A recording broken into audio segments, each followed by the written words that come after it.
इंद्रियों को वश में करना। वश में करने का अर्थ क्या है? आंख को वश में करना क्या है? जो देखने योग्य है उसको देखना, जिस तरीके से देखने योग्य है उस तरीके से देखना। एक ही चीज को कई तरीके और कई अंदाज से देखा जाता है। याद रखना,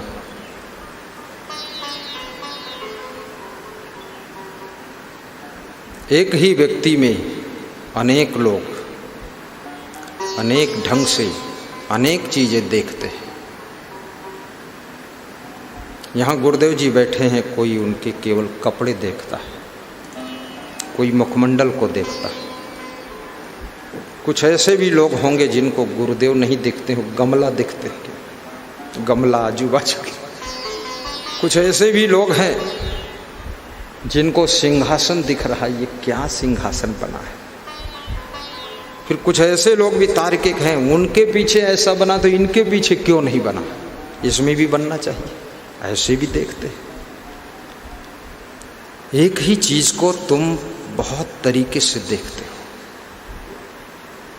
संसार को कैसे देखना है,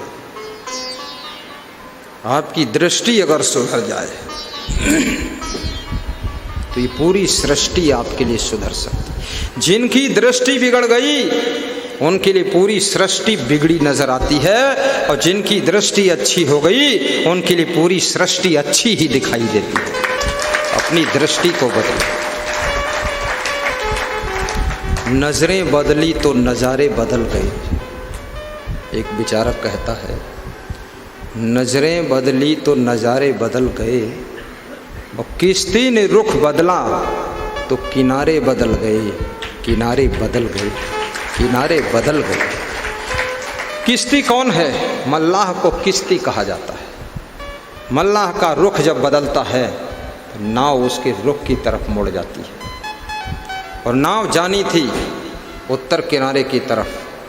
मल्लाह रुख बदलता है तो नाव दक्षिण किनारे तरफ चली जाती है। ऐसे आपका रुख किधर है, और रुख के अनुसार आपकी जिंदगी में सुख और दुख पैदा होता है। जिसका रुख ही गलत है तो उसकी जिंदगी में दुख ही दुख पैदा होंगे, और जिसका रुख ठीक है उसकी जिंदगी में सुख ही सुख पैदा होगा। अपना रुख सुधारो। कुछ लोग कहते हैं मैं उनको मिलने गया था, उन्होंने मेरी तरफ अपना रुख ही नहीं किया। रुख नहीं किया मतलब हमारी तरफ देखा ही नहीं करी, उनका ध्यान ही नहीं था, उधर दूसरी तरफ देखा। किधर तुम देखते हो, क्या देखते हो, सुनते क्या हो, किस तरह से सुनते हो, सुनकर अर्थ क्या निकालते हो। दुनिया में जो भी तुम देखते हो सुनते हो उसका अर्थ भी तुम अपने ढंग से अपने जरूरत का निकाल लेते हो। उसका जो वास्तविक अर्थ है वो तो अलग रह जाता है, तुम तुम्हारी जरूरत का अर्थ निकाल कर खुश हो जाते हो कि ये अर्थ है इसका। इसलिए बहुत बड़े महान पुरुषों ने जो मूल लिखा है उसका अर्थ भी लिख दिया है, कि नहीं तो लोग अपना अपना अर्थ निकाल लेंगे।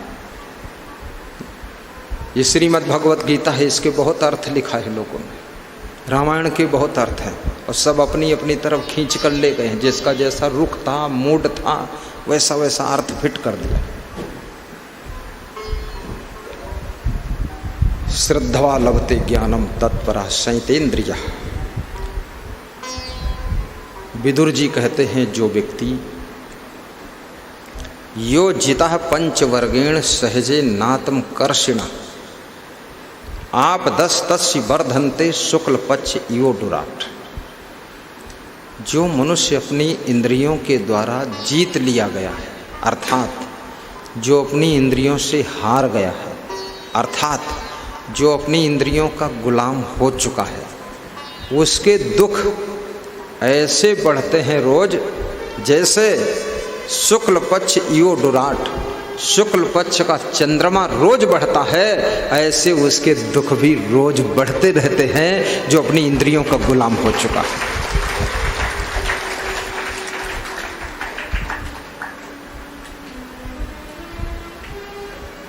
ये लोग तम्बाकू क्यों खाते हैं, बीड़ी क्यों पीते हैं? ये सब गुलामी ही है। बीड़ी से कोई पेट भरता है? बीड़ी पीने के बाद फिर तुम फलों का रस पीते हो, जूस पीते हो, दूध पीते हो, चाय पीते हो, पानी पीते हो, शरबत पीते हो, तो फिर बीड़ी क्यों पीते हो? उससे क्या फ़ायदा? बोले फ़ायदा तो कुछ नहीं है। तो क्यों पीते हो? बोले आदत बन गई है। तो आदत छोड़ दो। बोले आदत छूटती नहीं। तो आदत बनाया क्यों? अरे बोले संगत में बन गई, तो संगत में छोड़ो जाकर। बोले ऐसी संगत मिलती नहीं जिसमें छूट जाए। तो मैंने कहा मेरी संगत करो। अरे बोले इतना टाइम नहीं है, पी लेने दो, इसमें कोई हिंसा तो होती नहीं, ना कोई पाप है, पी लेंगे थोड़ा। बीड़ी पीते हैं लोग। ये भी आपके मन से आपकी हार हो रही है। कोई नशा मत कीजिए। ये महिलाएं नशा नहीं करती हैं। महिलाएं बॉम्बे और दिल्ली की महिलाएं भले नशा करती हों, पर इधर की नहीं करती हैं। राजनीति में जो महिलाएं हैं वो थोड़ा थोड़ा कर लेती होंगी, सुनने में आता है, पता नहीं करती कि नहीं करती। लेकिन महिलाएं नशा नहीं करती हैं, इसलिए इनका शरीर लंबे समय तक सुंदर दिखाई देता है। और महिलाओं में एक विशेषता होती है, ये खुश भी जल्दी होती हैं और दुखी भी जल्दी होती है, रोती भी जल्दी है और हंसती भी जल्दी है, और सोती भी जल्दी है और जागती भी जल्दी है। ये फट से जाग जाती, फट से सो जाती। अब कोई कलयुगी महिला हो, कुंभकर्ण की पत्नी ही हो, तो उसका परिभाषा मैं नहीं कर सकता। हाँ। बाकी अगर वास्तविक कोई महान नारी है तो उसमें ये गुण होते हैं। और महिला की यही महिमा भी है। धन्य है मातोश्री नारी, जिसने पूरी सृष्टि को जन्म दिया है। मैं सभी माताओं को धन्यवाद देता हूँ, शुभकामना करता हूँ। यही वो माताएं हैं जिन्होंने राम और कृष्ण को जन्म दिया था। यही वो माताएं हैं जो कबीर और तुलसी को भी इन्होंने जन्माया था। और इन्हीं माताओं ने हमारे पूज्य श्री क्षमादेव जी को जन्म दिया है, और हम जैसे संत को भी जन्म दिया है। ये माताएं बहुत महान पुरुषों को जन्म देती है।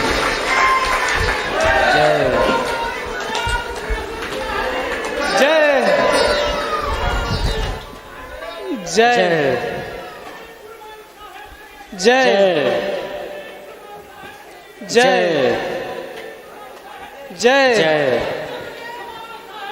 जय जय जय जय जय जय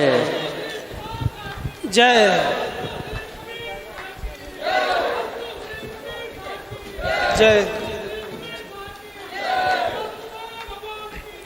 जय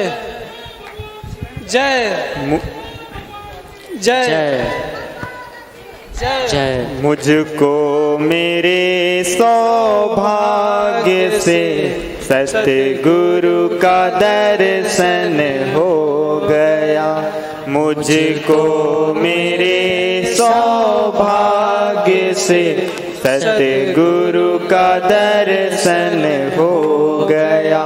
मुरझाया था जीवन जो मेरा, आज फिर से खिल गया। मुरझाया था जीवन जो मेरा, आज फिर से खिल गया।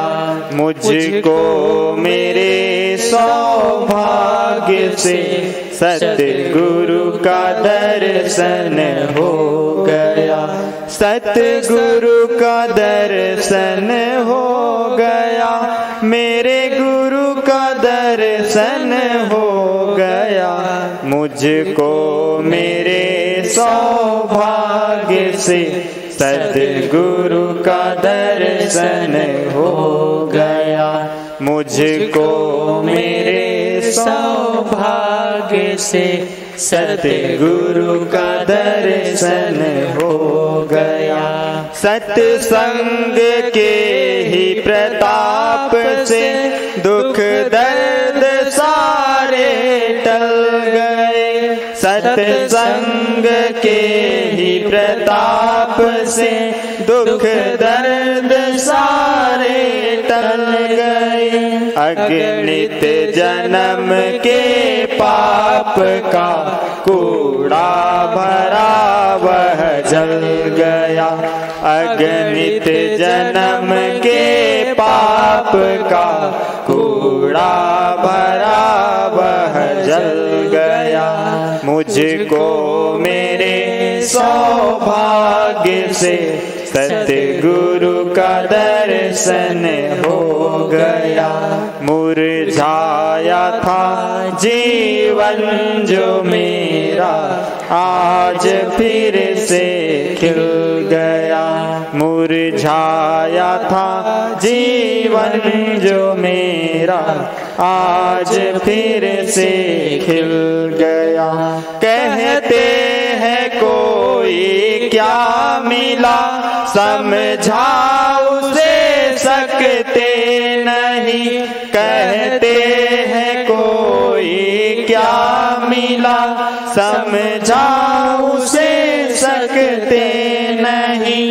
बिछड़ा न पल भर में कोई उसमें मिलना हो गया।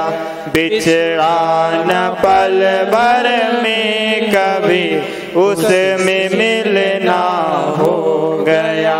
मुझको मेरे सौभाग्य से सतगुरु का दर्शन हो गया। सतगुरु का दर्शन हो गया। सतगुरु का दर्शन हो गया। मुझको मेरे सौभाग्य से सतगुरु का दर्शन हो गया। मुझको मेरे सौभाग्य से सतगुरु का दर्शन हो गया।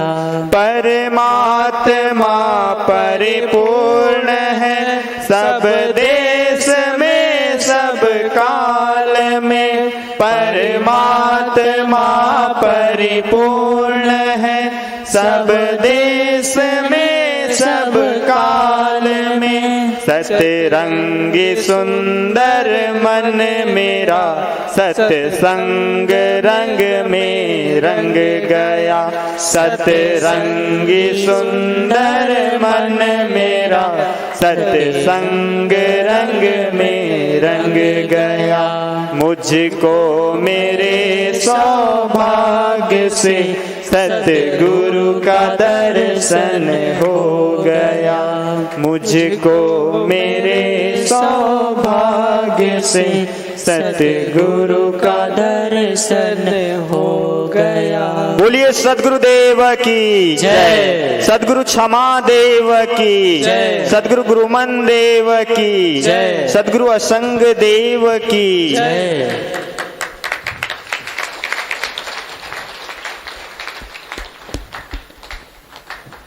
2021 गुरु पूर्णिमा के पावन पर्व पर श्री दयाशंकर वर्मा जी के द्वारा नगद 50,000 की राशि गुरु सेवा में आश्रम के विकास के लिए, निर्माण के लिए और चांदी के खड़ाऊं और सोने की खूंटी और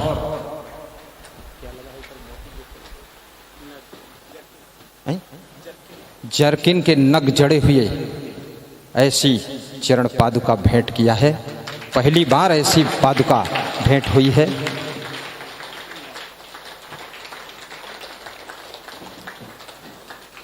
आप हाँ साथ है। ये राम किशोर कनौजिया साहब, आपने 5100 की राशि भंडारा के लिए, मंगल आरती के लिए भेंट किया है। मुस्कुराइए। जितेंद्र, इनके छोटे भाई, माला हमारे छोटे गुरु को पहनाया है। बेला की माला है, बेला अलबेला साहब, गुरु भी अलबेला है। उनको हंसाने में थोड़ा टाइम लगा हमको। हाँ, थोड़ा ऐसे हम हाथ बढ़ाए तो हाथ मिलाया उन्होंने। थक गए हैं, कमज़ोर हैं, 95-96 साल के हैं, शरीर में अब सामर्थ्य नहीं है, पर आ गए वही बहुत बड़ी बात है, छोटी बात नहीं है। आते नहीं हैं, बोलते हम नहीं जाएंगे, चल नहीं पाएंगे। और संत भी महान है, वो व्हील चेयर सहित चढ़ा दिया उनको। हाँ, संत लोगों ने जुगाड़ लगाया कि पूरा हिमालय ही चढ़ा दो, उतारने की जरूरत नहीं है। बहुत अच्छे गुरमन साहब की। ये ऐसे संत हैं जिन्होंने हमको प्रवचन करना सिखाया है। आपने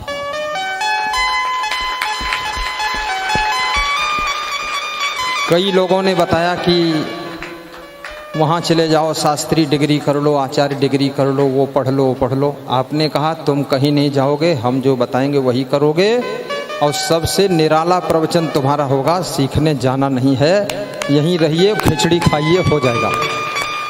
सिखाया। हमको बैठाते थे गादी पर, खुद बैठते थे वहाँ उधर और मुस्करा कर सुनते थे। तो मैंने कहा प्रवचन अच्छा नहीं करता हूँ, मुस्करा कर क्यों सुनते हो? बोले तुम्हारा मनोबल कमज़ोर हो जाएगा, इसलिए हम खुश होकर सुनते हैं, ताकि तुमको लगे कि बहुत अच्छा सुना रहा हूँ, तो हिम्मत बढ़ जाए तुम्हारी। ऐसा बैठो बैठो। आ रहा इन पर एक पंखा कर दो, वो पंखा ला, वो पंखा ही हवा करो, हवा लो। और वो गुरु जी ने 11 साल तक मुझे अपने साथ में घुमाया है। काठमांडू, नेपाल, राजस्थान, छत्तीसगढ़, गुजरात आदि प्रदेशों में ले जाकर, महाराष्ट्र, उत्तर प्रदेश, सब जगह वो स्वयं हमारे साथ गए। क्योंकि हम छोटे थे उस समय, 21-22 साल के, तो मुझे रुचि भी नहीं थी भगत के घर में जाना, यहाँ डेरा डंडा लादे घूमो, वहाँ जाओ। तो वो सोचते थे इसको सिखा दूंगा, हिम्मत हो जाएगी, प्रैक्टिस हो जाएगी, तो फिर जाने लगेगा, नहीं तो जाएगा नहीं भक्तों के यहाँ, तो प्रचार कैसे करेंगे। तो उन्होंने 11 साल मेरे साथ, अपने साथ मुझको रख करके अनेक प्रदेशों में घुमाया। फिर जब देखा परफेक्ट हो गए, बोले अब तुम जाओ, हम नहीं जाएंगे। ऐसे महान संत हैं, ताली जोरदार बजाइए उनके लिए। बड़े गुरु जी पर एक पंखा लगा दो, हवा करो, जोर से पंखा चलाइए। ये पंखा और लीजिए, बयाना हमारा वाला, और पंखा चलाइए जोर से। साहिब के ऊपर हाथ से पंखा पकड़ के खड़े होइए, हाथ से पकड़ो, हाथ से उनके सिर पे लगाओ, उठा लो, कुर्सी हटाओ, हाथ से लगाइए, नहीं गर्म लग जाएगा तो चले जाएंगे। साहिब बंदगी। बड़े गुरु जी जाना चाहते हैं, लेकिन आरती हो जाए तब जाएंगे। बस 2 मिनट प्रवचन करूंगा, फिर छोड़ दूंगा। उनका पर्ची आया है कि जाना चाहते हैं, लेकिन मैं निवेदन करूंगा थोड़ा रुक जाएं। पंखा और ले आइए, दौड़ के लाइए, बयाना चलाइए। साहब बंदगी, साहब बंदगी। ये बरेली के भक्त जी मीठा, ड्राई फ्रूट, बिस्कुट आदि लाए हैं। और देखिए ये भक्त और एक हैं, ये भी कुछ लाए हैं। बैठ जाओ सब लोग, हम भी बैठ जाएं। एक बार जय बोल दो जोर से। क्षमा देव की जय, गुरमन देव की जय जय। क्या है इसमें? जय। इमरती आई है, इमरती है, बहराइच से आई है। ये कमाल है, इतनी दूर चल के आई है। बैठो बैठो बैठो बैठो।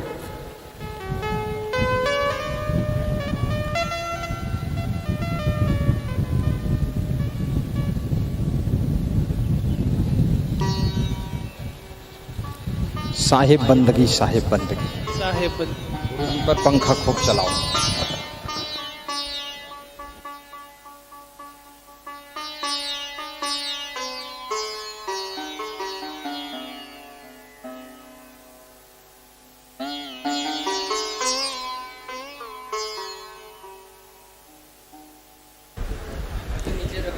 साहिब बंदगी, साहिब बंदगी।